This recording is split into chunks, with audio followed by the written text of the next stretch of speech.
wanted you to have this chance to tell us your approach to education reform here in LA, how you came to put so much effort into the education reform side. I got involved because the dropout rate was still over 50%. In schools like this, closer to 60%. The achievement gap is among the highest anywhere in the country. 80% of the kids are scoring at the bottom 20 percentile. So we then went to the school district and said, hey, look, why don't you let us partner, give us the lowest performing high schools, middle schools, and elementary schools, and let us show you what we can do.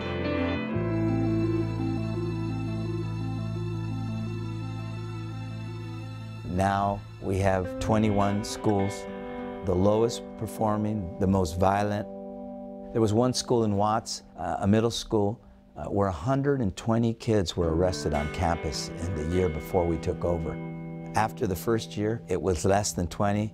The second year, less than 10. We've outperformed the school district and the state. We've increased markedly the number of kids identified as gifted.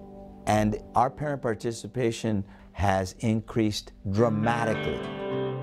Why is it so hard to change and make sure all the schools are equally educating the children? These bureaucracies have a way of outlasting the reformers, of insulating themselves from really deep reforms. What I've said to our teachers and our teachers' unions, I want teachers to get in front of the education reform movement. I want them to get in front of the movement to raise the standards in the teaching profession and to reward those successful teachers for excellence in the classroom, for effective teaching.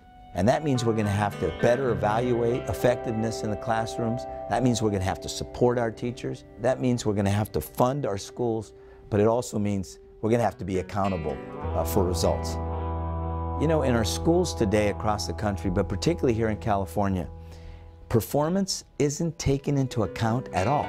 It's all seniority, assignments, transfers, and layoffs. That doesn't make sense. The vast majority of teachers will tell you we ought to have a system that maybe takes seniority into account, but it can't be the major driver.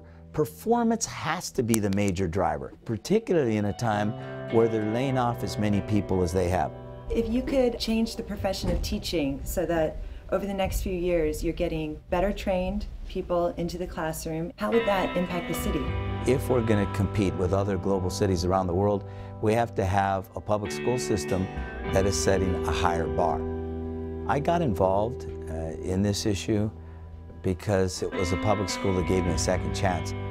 I was kicked out of Catholic school and I came here to Roosevelt High School at a time in my life when I was at a crossroads, if you will. And it was a Catholic school that gave me the foundation, but it was a public school that gave me a second chance. And I had a teacher here, Herman Katz, that was constantly setting a higher bar for me, who encouraged me to take the SAT and to stay in school after I had dropped out for a bit.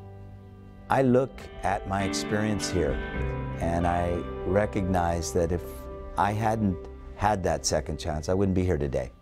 This is not just some political pursuit for me.